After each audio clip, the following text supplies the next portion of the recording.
इस वक्त की बड़ी खबर आपको बता दें, स्वास्थ्य मंत्री ने दावा किया है कि जनवरी में टीकाकरण हो सकता है।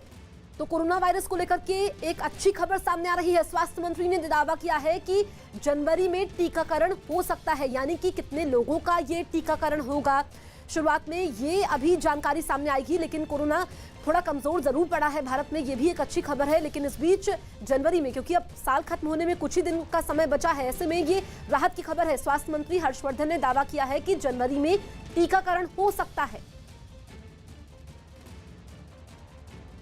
वो जो वास्तविक भारत सरकार स्टेट गवर्नमेंट्स के साथ मिलकर स्टेट लेवल, डिस्ट्रिक्ट लेवल और इवन ब्लॉक लेवल तक की जो तैयारियां कर रही है, पिछले 4 महीने से कर रही है। वैक्सीन को हो सकता है कि लगाने में अभी और 1-1.5 महीना लगे, लेकिन हम तैयारी 4 महीने से कर रहे हैं। आपने भारत की योग्यता और क्षमता की बात की है, तो आज से 25-26 साल पहले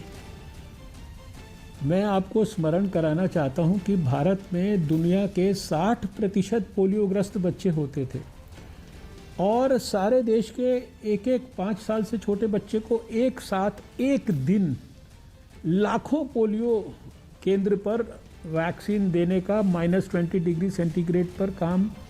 भारत ने अपने हाथ में लिया। मुझे उस काम का सपना देखने का मौका मिला, भगवान की कृपा से आशीर्वाद मिला, लोगों का सहयोग मिला। हम लोगों ने पहले दिल्ली में करके दिखाया, फिर दिल्ली के सक्सेसफुल मॉडल को देश ने फॉलो किया। देश के मॉडल को बहुत सारे दक्षिण पूर्व एशिया के देशों ने फॉलो किया और हमने सारे देश को लगातार 2 दशक से ज़्यादा जो है बच्चों को वैक्सीन दिया, जिसके परिणाम स्वरूप 2014 में भारत विश्व स्वास्थ्य संगठन की तरफ से सर्टिफाइड पोलियो फ्री नेशन की कैटेगरी में आ गया। और अभी तो दुनिया का सबसे बड़ा यूनिवर्सल इम्यूनाइजेशन प्रोग्राम हम चलाते हैं, जिसमें 12 वैक्सीन हम सब बच्चों को देते हैं निःशुल्क। अभी मीजल्स रूबेला के लिए हमने कई मिलियन बच्चों को एक साथ वैक्सीन देने का इतना बड़ा रॉबस्ट प्रोग्राम चलाया है। ये वही भारत है जो इसने चेचक को भी इरेडिकेट किया सारी दुनिया के साथ मिलकर। ये 135 करोड़ का देश है, तो हमारी योग्यता और क्षमता में किसी प्रकार की कमी नहीं है और हमने पूरी तैयारी की है। नीचे लेवल तक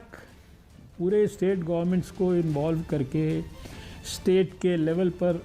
टास्क फोर्स बनाकर, डिस्ट्रिक्ट लेवल पर, ब्लॉक लेवल पर, देश में यानी कई हज़ार मास्टर ट्रेनर्स को पहले ट्रेन किया है। उसके बाद हम देश की 33 स्टेट्स में स्टेट लेवल पर ट्रेनिंग कर चुके हैं। करीब 260 डिस्ट्रिक्ट्स के लेवल पर हम ट्रेनिंग कर चुके हैं 20,000 से ज़्यादा लोगों की। और जो हमारा जो कोविन प्लेटफॉर्म है, एक ऐप है, और जो इलेक्ट्रॉनिक प्लेटफॉर्म है, ये जो वैक्सीन के लिए इलेक्ट्रॉनिक जो सारी टेक्निक को यूज़ करके हमने, जो हमारा नॉर्मली भी वैक्सीनेशन के कैंपेन में यूज़ होता था, वो प्लेटफॉर्म अब हमने उसको कोविन प्लेटफॉर्म के रूप में विकसित कर दिया, जहां वैक्सीन को भी ट्रैक उस प्लेटफॉर्म पे किया जा सकेगा, उसके टेम्परेचर के साथ साथ। और जो वैक्सीन का जो बेनिफिशरी है, पोटेंशियल बेनिफिशरी, उसको भी डिटेल में ट्रैक किया जा सकेगा, अप टू द पॉइंट जब उसको सेकेंड डोज मिलेगी। और अप टू द पॉइंट जब सेकेंड डोज मिलने के बाद वो अपना सर्टिफिकेट भी जनरेट कर सकेगा। यानी इतने एडवांस में इतनी प्रकार के एस्पेक्ट्स को, और आपने जब कहा कोल्ड चेन इत्यादि की, तो पहले ही हम इतनी सारी चीज़ों के लिए देश में करीब 28-29 हज़ार जो है ये कोल्ड चेन के पॉइंट्स हैं, और इसके ऊपर 86,000 से ज़्यादा हमारे जो है कोल्ड चेन के इक्विपमेंट्स के पॉइंट्स हैं जहां ये सब उपलब्ध है। सारे देश की हमने स्टेट्स के साथ मिलकर वैक्सीनेशन देने के लिए जो रिक्वायरमेंट्स हैं चीज़ों की, कोल्ड चेन के लिए वैक्सीन कैरियर्स हैं, मान लीजिए डीप फ्रीज़र्स हैं, मोबाइल वैन्स हैं, रेफ्रिजरेटर्स हैं, कितने हमारे पास हैं और कितनों की मान लीजिए और ज़रूरत हो सकती है, वो सब के प्रोक्योरमेंट प्रोसेसेस भी चल चुके हैं,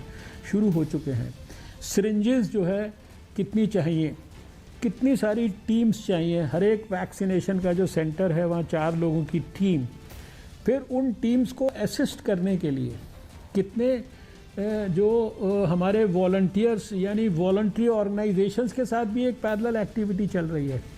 जहाँ पर वैक्सीनेशन दिया जाएगा वहाँ के क्या नॉर्म्स होंगे, वहाँ कितने कमरे होंगे, क्या डिस्टेंसिंग होगी, वहाँ क्या पानी का व्यवस्था होगी, अगर कोई एडवर्स रिएक्शन होगा तो वहाँ मान लीजिए कोई एनाफाइलैक्सिस को डील करने के लिए क्या क्या क्राइटेरियाज होंगे, वैक्सीन हेजिटेंसी जैसे इश्यूज जो हैं इनको एड्रेस करने के लिए प्रोएक्टिवली सरकार की तरफ से दूसरे सारे जो कम्युनिकेशन के चैनल्स का इस्तेमाल करके कैसे लोगों को इसके लिए शिक्षित करना है, यानी बहुत प्रकार के लेवल्स पर बहुत विस्तार से बहुत डिटेल में पिछले कई महीनों से सारे देश की सरकारों के साथ मिलकर काम चल रहा है। और सबसे बड़ी खुशी की बात यह है, हम सब के लिए गर्व की और संतोष की कि हमारे तो स्वास्थ्य मंत्री हर्षवर्धन को आप सुन रहे थे और उन्होंने कहा कि टीकाकरण जनवरी में हो सकता है, ये सभी के लिए गर्व की बात है और खुशी की बात है। उन्होंने पोलियो का जिक्र किया कि किस तरीके से जब 2014 में टीकाकरण हुआ था तो भारत पोलियो मुक्त हुआ था और इसी को लेकर के अब इस दिशा में आगे बढ़ते हुए कोरोना वायरस जो कि कमजोर हुआ है पिछले कुछ समय में, अब टीकाकरण की शुरुआत होगी अगले कुछ दिनों में।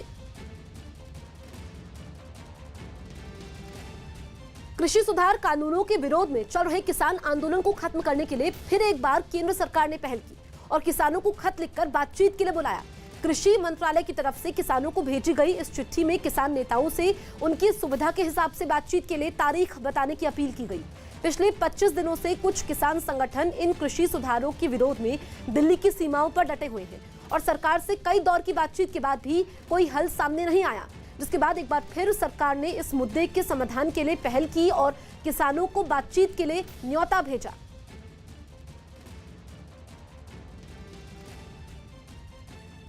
एक दिन पहले पीएम मोदी